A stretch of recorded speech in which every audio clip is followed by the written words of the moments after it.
Hi friends, आप सभी का आपके अपने यूट्यूब चैनल यूपीएससी इन्फो 24 में स्वागत है। तो दोस्तों, हम उम्मीद करते हैं कि आप सभी लोग स्वस्थ होंगे और खुश होंगे।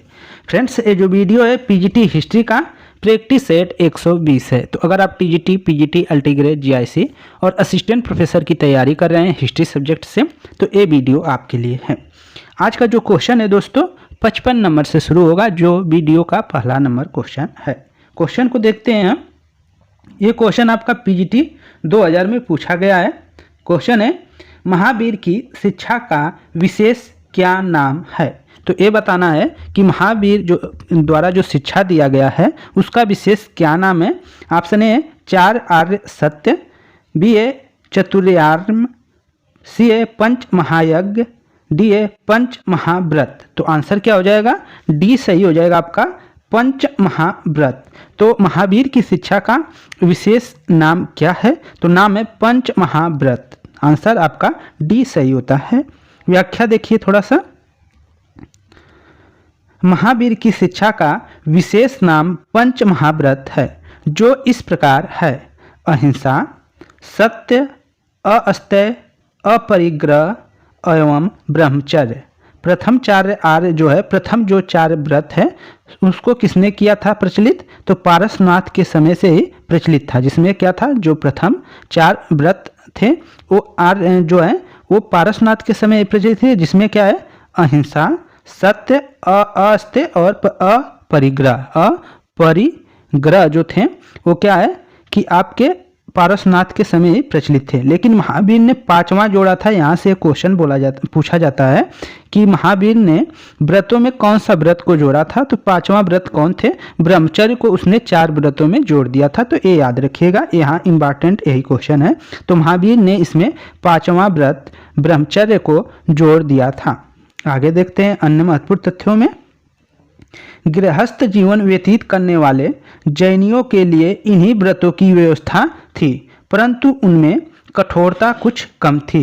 इस कारण इसे अरुव्रत अथवा पंच अरुव्रत के नाम से भी जाना जाता है। जैन धर्म के में आजीव का विभाजन 5 विभाजन में किया गया था। तो जैन धर्म में अजीव का विभाजन जो है 5 भागों में किया गया था, जो था पुद्गल, काल, आकाश, धर्म तथा अधर्म था। आगे देखते हैं 56 नंबर क्वेश्चन है, और ऊपर आपने क्वेश्चन को देखा भी है। महावीर ने निम्नलिखित में कौन सा व्रत जोड़ दिया था? महावीर जो 4 व्रत हैं, तो पहले 4 थे, एक महावीर ने जोड़ा तो 5 महाव्रत हो गए। तो उसमें जो व्रत है तो 5वां कौन जोड़ा है ये बताना है। उसमें क्या था? तो ब्रह्मचर्य आपका आंसर हो जाएगा, डी आप आंसर कर लेंगे। महावीर स्वामी ने कौन सा व्रत जोड़ा था? तो वह ब्रह्मचर्य को जोड़ा था, ये याद रखिएगा। व्याख्या ऊपर हमने देखा था। आगे चलते हैं 57 नंबर क्वेश्चन है, पीजीटी का ही क्वेश्चन है। जैन धर्म के सिद्धांतों के अनुकूल नहीं है। जैन धर्म के सिद्धांतों के अनुकूल नहीं है कौन? अहिंसा पर अत्यधिक बल, काया कलेश से शरीर का अंत, जन भाषा में प्रचार, ईश्वर द्वारा केवल प्राप्ति। तो इसमें कौन अनुकूल नहीं है? जैन धर्म के सिद्धांतों के कौन सा अनुकूल नहीं है ये बताना है। तो डी सही हो जाएगा आपका आंसर, ईश्वर द्वारा कैवल्य प्राप्ति। तो जैन धर्म के सिद्धांतों के अनुकूल नहीं है, तो वो आपका डी है कि ईश्वर द्वारा कैवल्य प्राप्ति जो है उसके अनुकूल नहीं है। व्याख्या देखिए, आपको मालूम हो जाएगा। जैन धर्म अहिंसा पर अत्यधिक बल देता है, साथ ही साथ इसमें काया कलेश से शरीर का अंत करने पर भी जोर दिया गया है। इस धर्म का प्रचार जो है, प्रचार प्रसार जन भाषा में किया गया है। इस सिद्धांत में ईश्वर द्वारा कैवल्य की प्राप्ति का सिद्धांत नहीं है। इस जो सिद्धांत है, मतलब जैन धर्म का जो सिद्धांत है उसमें क्या है, ईश्वर द्वारा कैवल्य की प्राप्ति का सिद्धांत निहित नहीं है। तो ऑप्शन डी आपका सही था, मतलब वही गलत है और सभी सही थे। आगे चलते हैं। एमपी असिस्टेंट प्रोफेसर 2017 में पूछा गया क्वेश्चन है कि निम्नलिखित में कौन सबसे विशालाकाय जैन प्रतिमा है? सबसे विशालतम जो जैन प्रतिमा है उसको बताना है आपको। ऑप्शन ए है श्रवण बेलगोला की गोम्मट की एकाश्म प्रतिमा, बी आपका है ग्वालियर की पारसनाथ प्रतिमा, सी है उदयगिरी गुहा की जैन प्रतिमा, डी भोजपुर की पारसनाथ प्रतिमा। तो आप सबको मालूम है, सभी लोग इसका आंसर जानते हैं, ये आंसर सही हो जाएगा। तो श्रव बेलगोला की जो गुम्मट की एकात्मक प्रतिमा है वो सबसे ज़्यादा क्या है, बड़ी है, तो ऑप्शन ए सही हो जाएगा। व्याख्या देख लीजिए थोड़ा सा। श्रव बेलगोला की गुम्मट की एकात्मक प्रतिमा विशालकाय जैन प्रतिमा है जो 57 फीट ऊंची है। इसमें ग्रेनाइट चट्टान के एकल खंड से निर्मित किया गया है। इसे जो है ग्रेनाइट चट्टान की एकल खंड से क्या किया गया है, निर्मित किया गया है। इसका निर्माण गंग वंश के मैत्री एवं सेनापति चामुंडराय ने करवाया था। श्रवबेलगोला कर्नाटक में स्थित है। जो श्रवबेलगोला है वो कहाँ स्थित है, कर्नाटक में स्थित है, इसको याद रखिएगा। अन्य महत्वपूर्ण तथ्य को देख लेते हैं। मौर्य शासक चंद्रगुप्त ने अपने अंतिम दिनों में जैन दीक्षा ली और गुरु भद्रबाहु के साथ श्रवबेलगोला आ गए थे। यहीं पर उन्होंने सलेखना पद्धति द्वारा प्राण त्याग दिया था। श्रवबेलगोला में भद्रबाहु गुफा एवं चंद्रगिरी गुफा पर्वत जो है स्थित है, तो इसको याद रखिएगा। मौर्य शासक चंद्रगुप्त ने अंतिम दिनों में जैन दीक्षा ली और गुरु भद्रबाहु के साथ क्या है, श्रवबेलगोला आ गए थे। यहीं पर उन्होंने सलेखना पद्धति द्वारा क्या है, प्राण त्याग दिए थे। श्रवबेलगोला जो है श्रवबेलगोला जो है वहाँ पे भद्रबाहु गुफा एवं चंद्रगिरी पर्वत मिलते हैं और ये कहाँ है, श्रवबेलगोला तो कर्नाटक में स्थित है, इसको याद रखिएगा। आगे देखते हैं।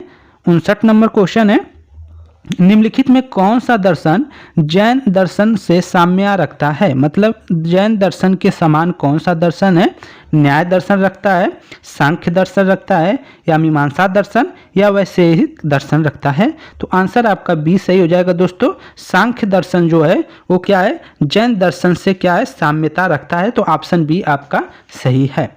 ये भी असिस्टेंट प्रोफेसर में पूछा गया क्वेश्चन है। व्याख्या देख लीजिए। सांख्य दर्शन जैन दर्शन से साम्यता रखता है।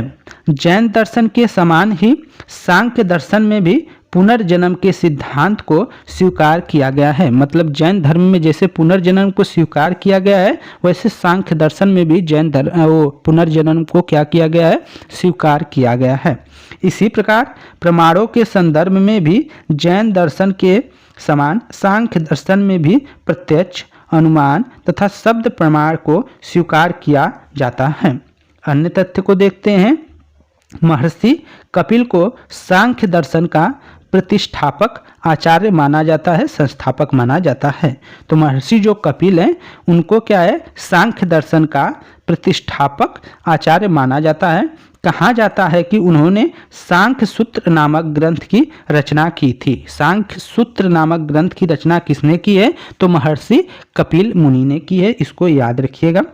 आगे है, जैन दर्शन के अंतर्गत अहिंसा पर अत्यधिक बल दिया जाता है। जो जैन दर्शन है उसमें अहिंसा पे क्या है, अत्यधिक बल दिया जाता है। बौद्ध दर्शन में देखते हैं मध्यम मार्ग को चुना गया है, ये भी याद रखना है। व्याख्या। अगला क्वेश्चन है 60 नंबर है, जैन धर्म के प्रथम तीर्थंकर कौन थे। आसान क्वेश्चन है, आंसर हो जाएगा आपका सी, ऋषभदेव। जैन धर्म के जो प्रथम तीर्थंकर हैं वो आपके ऋषभदेव हैं। 23वें पारसनाथ हैं और 24वें आपके महावीर स्वामी हैं। तो इन सबको याद रखिएगा। व्याख्या देख लीजिए, यहाँ से आपको बहुत से क्वेश्चन मिलेंगे। तो जैन धर्म के प्रथम तीर्थंकर ऋषभदेव थे। इनके अन्य नाम आदिदेव भी मिलता है, केसरिया नाथ भी मिलता है। तो जो ऋषभदेव हैं उनका नाम केसरिया नाथ भी है और आदिदेव है। आदिदेव तो कहीं कहीं अधिकांश पूछा गया है, तो आदिदेव ऑप्शन में मिल जाएगा, लेकिन ये जो नया नाम है केसरिया नाथ, ये कहीं कहीं देखने को नहीं मिलेगा। तो इन सबको आप याद रखिएगा कि ऋषभदेव के अन्य नाम थे, जैसे आदिदेव भी कहा जाता था, उनको केसरिया नाथ भी कहा जाता था। और इनका जो जन्म है अयोध्या में हुआ था। इनका प्रतीक जो है वृषभ है, बैल है। तो ये याद रखिएगा, इनका प्रतीक क्या है, वृषभ अर्थात बैल है। अन्य महत्वपूर्ण तथ्य देखते हैं। तो ऋग्वेद में ऋषभदेव को ऋषभदेव का क्या है, पहला वर्णन अयोध्या के शासक के रूप में मिलता है। जैन जो ऋग्वेद है, ऋग्वेद सबसे प्राचीन वेदों में है, तो ऋग्वेद में जो है ऋषभदेव को क्या है, वर्णन मिलता है। और वो वर्णन किस रूप में मिलता है, तो अयोध्या के शासक के रूप में उनका वर्णन मिलता है। आगे देखते हैं, तो यजुर्वेद में इन्हें धर्म प्रवर्तक में श्रेष्ठ कहा गया है। यजुर्वेद जो ग्रंथ है, ग्रंथ आपके जो 4 हैं, उसमें जैसे आपके ऋग्वेद है सबसे प्राचीन है, यजुर्वेद है, सामवेद जो संगीत का जनक माना जाता है, और सबसे नया वेद आता है अथर्ववेद है, जिसमें जादू टोना ये सब चीज़ों का उल्लेख है। तो ये याद रखना आपको जरूरी है कि यजुर्वेद में इन्हें प्रवर्तकों में श्रेष्ठ कहा गया है। आगे देखते हैं, स्वयंभू कश्यप, जो स्वयंभू कश्यप अथर्ववेद एवं गोपथ ब्राह्मण में वर्णित शब्द का तादम्त इन्हीं से लगाया जाता है। तो अथर्ववेद और गोपथ जो ब्राह्मण है उसमें वर्णित जो है स्वयंभू कश्यप, स्वयंभू कश्यप भी नाम किसका मिलता है, तो ऋषभदेव का मिलता है। और इन्हीं से इनका क्या है, सामंजस्य लगाया जाता है, समानता बैठाया जाता है कि स्वयं जो स्वयंभू कश्यप है वो ऋषभदेव को कहा गया है। तो ये कहाँ कहा गया है, तो स्वयंभू कश्यप अथर्ववेद एवं गोपथ ब्राह्मण में वर्णित शब्द का जो तादम्प्य है इन्हीं से लगाया जाता है। भारत एवं बाहुबली के जो थे इनके पुत्र थे। भरत एवं बाहुबली जो हैं गोमतेश्वर जो है, गोमतेश्वर वो क्या है, इनके जो आपके ऋषभदेव हैं इनके क्या थे, भरत और बाहुबली जो थे इनके पुत्र थे। हिंदू धर्म में इन्हें विष्णु का अवतार माना जाता है। इनकी मृत्यु कैलाश पर्वत पर हुई थी। तो इनकी मृत्यु कहाँ हुई थी, कैलाश पर्वत पे हुई थी। आगे देखिए, अच्छा क्वेश्चन है, आपको कूट की सहायता से आंसर करना है। एक कथन है, एक कारण है, इनके सहायता से आपको आंसर करना है। तो क्वेश्चन देखिए, ये यूपीजीआईसी प्रवक्ता परीक्षा 2020 में पूछा गया क्वेश्चन है। जैन धर्म ने युद्ध एवं कृषि दोनों को वर्जित किया था। मतलब जैन धर्म में युद्ध एवं कृषि दोनों को वर्जित किया गया था। दोनों में कारण कर रहा है, दोनों में जीवों की हिंसा होती थी। तो आपका ये सही बात है कि ये क्या है, अहिंसा के बहुत बड़े पुजारी थे, कह सकते हैं अहिंसा को मानने वाले थे। जैन धर्म में माना जाता था कि इसमें हिंसा नहीं करना है। तो अगर हम कृषि कर रहे हैं, खेती कर रहे हैं, तो उसमें भी छोटे जो जीव हैं वो मारे जाते हैं, और युद्ध में भी मनुष्यों की क्षति होती है जिससे जीवों की हानि होती है। तो दोनों में जीवों की हिंसा होती है। तो इसलिए क्या है, ये कथन और कारण दोनों सही हैं, और जो कारण है वो कथन की सही व्याख्या करता है। तो ऑप्शन आपका ये सही हो जाएगा दोस्तों, ये आप सही कर लेंगे। ये दोनों कथन सही है, ऑप्शन ए आपका सही हो जाएगा। व्याख्या देखिए, जैन धर्म ने युद्ध एवं कृषि दोनों को वर्जित किया है क्योंकि दोनों में जीव की हिंसा होती है। इस कारण जैन धर्म ने के अनुयायियों में, इसी कारण क्या है, जैन धर्म के अनुयायियों में व्यापारियों एवं वैश्यों की संख्या अधिक थी। अपरिग्रह, अस्तेय, सत्य, ब्रह्मचर्य एवं अहिंसा जैन धर्म के पंच महाव्रत हैं। पंच महाव्रत कौन है, अपरिग्रह, अस्तेय, सत्य, ब्रह्मचर्य और अहिंसा। तो ये 5 जो महाव्रत हैं ये जैन धर्म के हैं। जैन धर्म ने अहिंसा पर अधिक जोर दिया है। पारसनाथ ने अहिंसा, अस्तेय, अपरिग्रह एवं सत्य पर जोर दिया था, जबकि ब्रह्मचर्य नामक 5वें सिद्धांत को महावीर स्वामी ने जैन धर्म के महाव्रतों में जोड़ा था। तो ये याद रखना है। आगे चलते हैं, 62 नंबर क्वेश्चन है, यूपी पीजीटी परीक्षा 2021 में पूछा गया क्वेश्चन है। महावीर जैन ने अपने उपदेशों के प्रचार के लिए किस भाषा का प्रयोग किया था। तो किस भाषा का प्रयोग किया था, प्राकृत, संस्कृत, पाली, मगधी। तो 62 का जो आंसर जाएगा दोस्तों ए के साथ जाएगा, प्राकृतिक भाषा का उन्होंने प्रयोग किया था। तो महावीर जैन ने अपने उपदेशों के प्रचार के लिए किस भाषा का प्रयोग किया गया था। तो ऑप्शन ए सही हो जाएगा, प्राकृतिक भाषा का क्या किया गया था, प्रयोग किया गया था। व्याख्या देख लीजिए, महावीर स्वामी ने मुख्यतः ब्राह्मणों द्वारा संपोषित संस्कृति भाषा का परित्याग किया और अपने धर्मोपदेश के लिए आम लोगों की बोलचाल की प्राकृतिक भाषा को अपनाया। उनके धार्मिक ग्रंथ अर्ध मगधी भाषा में लिखे गए हैं, जिसका अंतिम रूप से संकलन 512 में वल्लभी में किया गया था। और वल्लभी आपका कहाँ है? तो गुजरात में है। इसको याद रखने लायक है। आगे चलते हैं। 63 नंबर क्वेश्चन है, पीजीटी का क्वेश्चन है, 2009 में पूछा गया क्वेश्चन है। जैन धर्म के किस तीर्थंकर ने सर्वथा वस्त्र त्याग करने का आदेश दिया था? जैन धर्म के कौन ऐसे तीर्थंकर थे जिन्होंने हमेशा के लिए वस्त्र को त्यागने की सलाह दिया था, आदेश दिया था? ये बताना है। ऋषभदेव, अजितनाथ, नेमिनाथ, महावीर। तो 63 का जो आंसर है डी सही हो जाएगा। महावीर ने ऐसा कहा है। तो जैन धर्म के किस तीर्थंकर ने सर्वथा वस्त्र त्याग करने का आदेश दिया था? तो आपके 24वें तीर्थंकर महावीर स्वामी थे। ये याद रखिएगा। व्याख्या देख लीजिए आप। यहाँ से आपको 24वें तीर्थंकर को लिस्ट दिया गया, इनको याद रखिएगा। जैन धर्म को वास्तविक स्वरूप देने का श्रेय महावीर स्वामी को है, जो जैन धर्म के अंतिम एवं 24वें तीर्थंकर थे। इन्होंने अपने अनुयायियों को सर्वथा वस्त्र त्याग करने का आदेश दिया था। जैन धर्म में कुल 24 तीर्थंकर हुए माने जाते हैं, जिन्हें समय समय पर जैन धर्म का प्रचार प्रसार किया था। ये तीर्थंकर इस प्रकार है। तो इनका आप नाम याद कर लीजिएगा। पहले वाले को याद रखिएगा, ऋषभदेव है, और आपके दूसरे वाले अजितनाथ हैं। तो और तीसरे वाले आपके संभवनाथ हैं। यहाँ तक याद रखिएगा। ऋषभदेव पहले हो गए, अजितनाथ दूसरे और संभवनाथ तीसरे हो गए। बाकी के दो याद रखिएगा। 23वें पारसनाथ हो गए और आपके 24वें महावीर स्वामी हो गए। वैसे टफ क्वेश्चन करेगा तो सबको पूछ सकता है, तो सबको आप जरूर एक बार पढ़ लीजिए, नोट कर लीजिएगा। पहले दूसरे तीसरे को, अंतिम में 22वें 23वें 24वें को जरूर नोट कर लीजिएगा, क्योंकि यहाँ से क्वेश्चन बार बार पूछा जाता है। जैन धर्म ग्रंथों का प्रथम संकलन कहाँ हुआ था? जैन धर्म ग्रंथों का प्रथम संकलन कहाँ हुआ था? तो इसमें ऑप्शन है मथुरा, वल्लभी, कुंडलवन और श्रव बेलगोला। तो दोस्तों इसमें जो आंसर हो जाएगा, इसमें संकलन कई जगह हुए हैं, जैसे कि मथुरा में भी हुआ है और वल्लभी में हुआ है। तो दोनों आंसर होने चाहिए इसमें, लेकिन ऑप्शन नहीं है। लेकिन आप क्या करेंगे, दोनों आंसर कर सकते हैं कोई, और वैसे आपको आंसर करना रहेगा तो बी वाले में करिएगा, वल्लभी आपका परफेक्ट हो जाएगा। लेकिन संकलन की बात किया जाए तो दोनों जगह संकलन किया गया है।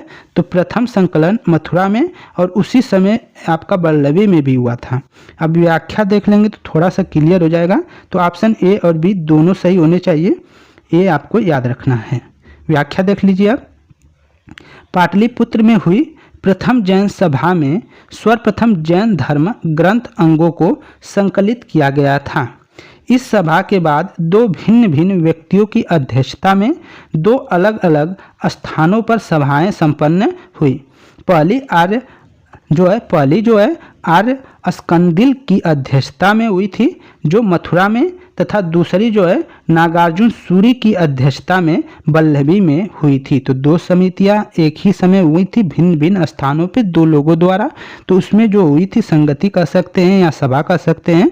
तो पहला जो हुआ था, पहली आर्य संगदिल की अध्यक्षता में हो रही थी मथुरा में, तो उसी समय क्या है दूसरी नागार्जुन सूरी की अध्यक्षता में वल्लभी में हो रही थी। इन सभाओं में धर्म ग्रंथों का संकलन किया गया था, परंतु पृथक पृथक स्थानों पर स्वतंत्र रूप से सभा आयोजित होने के कारण स्वर धर्म ग्रंथों में विभेद आ गया। इस विभेद को दूर करने हेतु वल्लभी में द्वितीय जैन सभा का आयोजन क्या है? आयोजन देवधर्धिगर मतलब समाज श्रवण की अध्यक्षता में किया गया था। तो ये सब चीज़ें आपको नोट करनी चाहिए। 65 देखते हैं। प्रथम जैन संगति हुई थी। तो प्रथम जैन संगति कहाँ हुई थी? तो ऑप्शन क्या हो जाएगा? वल्लभी आप आंसर कर लेंगे। तो 65 का आंसर आपका बी सही हो जाएगा। 65 का आंसर बी सही हो जाएगा दोस्तों, पाटलिपुत्र में हुई थी। ठीक है, प्रथम जैन संगति जो हुई थी वो कहाँ हुई थी? पाटलिपुत्र। आपको याद रखिएगा, पाटलिपुत्र। वल्लभी में द्वितीय हुआ था। ठीक है, वल्लभी में क्या हुआ? दूसरा हुआ था। तो पहला ये हुआ था, दूसरा आपका वल्लभी में, इसको याद रखना है। अभी हमने ऊपर पढ़ा भी था। व्याख्या देख लीजिए थोड़ा सा, आपका ऊपर का व्याख्या आपने देखा है तो उसको देख लीजिएगा। आगे देखते हैं। 66 नंबर क्वेश्चन आपका है। जगह पेट सिल का संबंध किससे है? जगह पेट सिल का संबंध, शिल्प का संबंध किससे है? जैन से, शैव से, बौद्ध से, आजीविकों से। तो आंसर क्या हो जाएगा? 66 का सी सही हो जाएगा, बौद्ध से है।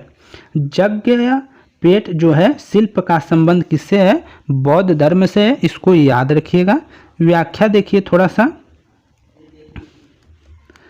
मौर्य युगीन बौद्ध मतावलंबी दीर्घ शासन काल के उपरांत सनातन धर्म हिंदू धर्म को पुनः प्रस्थापित करने के लिए शुंग सातवाहन युग सदैव स्मरणीय रहेगा। परंतु आश्चर्य का विषय है कि हिंदू धर्म के कतिपय वास्तु स्मारकों के अतिरिक्त अन्य भी महत्वपूर्ण पुरावशेष बौद्ध धर्म से ही संबंधित पाए गए हैं। इससे स्पष्ट संकेत मिलता है कि इस कालखंड में भी बौद्ध धर्म को सत्ता का पर्याप्त संरक्षण प्राप्त था। परिणाम स्वरूप शुंग सातवाहन युग में भारतीय स्तूप एवं शैलकृत चैत्यों की स्थापना एवं स्थापत्य को प्राथमिकता प्रदान की गई। इस युग की वास्तु रचनाओं में भरहुत स्तूप एवं सांची का महास्तूप स्थापत्य की दृष्टि से उत्तर भारत के स्तूपों में सबसे प्राचीन एवं महत्वपूर्ण माने जाते हैं। इस प्रकार दक्षिण भारत में अमरावती, नागार्जुन कोंडम, भित्तिपोलु तथा कृष्ण जनपद के यज्ञपेट तथा घंटासाल स्तूप की रचना, संरचना तथा कलात्मक दृष्टि से उल्लेखनीय है। अतः स्पष्ट है कि यज्ञपेट शिल्प जो है बौद्ध धर्म से क्या है? संबंधित है। 67 नंबर क्वेश्चन है, कौन सा धर्म त्रिरत्न में विश्वास करता है? कौन सा धर्म जो है त्रिरत्न में विश्वास करता है? तो ऑप्शन बी आपका सही हो जाएगा। जैन धर्म जो है त्रिरत्न में विश्वास करता है। व्याख्या देख लीजिए थोड़ा सा। जैन धर्म के अनुसार कर्म फल ही जन्म तथा मृत्यु का कारण है। कर्म फल से छुटकारा पाकर ही व्यक्ति निर्वाण की ओर अग्रसर होता है। इसके लिए आवश्यक है कि पुनर्जन्म के संचित कर्म को समाप्त किया जाए और वर्तमान जीवन में कर्म फल से विमुख रहें। इसके लिए त्रिरत्न की अनुशीलन आवश्यक है। जैसे जैन धर्म के त्रिरत्न क्या हैं? तो सम्यक दर्शन, सम्यक ज्ञान, सम्यक आचरण है। सम्यक दर्शन, सम्यक ज्ञान और सम्यक जो आचरण है वही जैन धर्म के त्रिरत्न है। सत्य में विश्वास को ही सम्यक दर्शन कहा गया है। सत्य में विश्वास ही जैन धर्म को सम्यक दर्शन कहा गया है। जिस सत्य में हम विश्वास या श्रद्धा रखते हैं उसका ज्ञान ही सम्यक ज्ञान है। कल्याणकारी कार्यों का अनुसरण और अकल्याणकारी कार्यों का त्याग ही सम्यक क्या है? चरित्र है। उल्लेखनीय है कि बुद्ध जो है बुद्ध धम्म एवं संघ बौद्ध धर्म के भी त्रिरत्न हैं। जैसे बुद्ध धर्म एवं संघ जो है बौद्ध धर्म के त्रिरत्न हैं, परंतु मूल रूप में त्रिरत्न की अवधारणा जैन धर्म से ही क्या की गई है? ली गई है। तो इसको याद रखना है। पंचमहाभ्रत तथा त्रिरत्न किस धर्म से संबंधित है? तो जैन धर्म से संबंधित है। ऑप्शन बी आप सही कर लेंगे, हमने ऊपर पढ़ा था। तो व्याख्या देखिए थोड़ा सा। जैन महाव्रत एवं त्रिरत्न की अवधारणा जैन धर्म में है। पंच महाव्रत में जो है वो अहिंसा है, सत्य है, अस्तेय है, अपरिग्रह एवं ब्रह्मचर्य है। त्रिरत्न जो है सम्यक दर्शन, सम्यक ज्ञान एवं सम्यक आचरण है। आगे चलते हैं। 69 नंबर क्वेश्चन है, निम्नलिखित में कौन क्वेश्चन है आपका, निम्नलिखित में कौन सा जैन धर्म के त्रिरत्न में नहीं है? तो वो कौन सा नहीं है? सम्यक कार हो जाएगा या सम्यक दर्शन होगा, सम्यक चरित्र, सम्यक ज्ञान हो गया, सम्यक चरित्र हो गया और सम्यक श्रद्धा, सम्यक कार। तो इसमें से डी, सी और डी में आपको थोड़ा सा कन्फ्यूजन हो सकता है, लेकिन आंसर कार्य पे ही जाएगा दोस्तों। सम्यक कार आपका नहीं है, श्रद्धा हो सकता है। तो श्रद्धा आपका रहेगा क्योंकि उसमें सम्यक दर्शन है, सम्यक ज्ञान है और सम्यक आचरण है। तो दर्शन और आपका चरित्र तो इसमें दे दिया गया है, श्रद्धा आपका हो जाएगा। ये तीनों हैं और आपका डी नहीं है, इसको याद रखिएगा। व्याख्या अगला क्वेश्चन देखते हैं। 70 नंबर है, टीजीटी का एक क्वेश्चन है, पीजीटी का नहीं, टीजीटी का है। पूर्व जैन धर्म गुरुओं ने संस्कृति भाषा का बहिष्कार करके किस भाषा को अपने धर्म उपदेश के प्रचार का माध्यम बनाया था? तो आपको ऊपर मालूम था प्राकृतिक भाषा को बनाया था। तो ऑप्शन आपका बी सही हो जाएगा। व्याख्या देख लीजिए। आरंभ में जैनों ने मुख्यतः ब्राह्मणों द्वारा संपोषित संस्कृति भाषा का परित्याग किया और अपने धर्म उपदेश के लिए आम लोगों की बोलचाल की भाषा प्राकृतिक भाषा को अपनाया था। तो ये था आंसर। और टोटल 20 से 15 क्वेश्चन थे आपके, 15-20 क्वेश्चन जो आपके लिए उपयोगी साबित होंगे। दोस्तों वीडियो अच्छी लगती हो तो वीडियो को लाइक करें और चैनल पे दोस्त नए हैं तो चैनल को सब्सक्राइब करें। आपके लिए मेहनत किया जाता है, कंटेंट अच्छा हो तो ज़रूर मोटिवेशन के लिए कमेंट कर दें। तो दोस्तों धन्यवाद।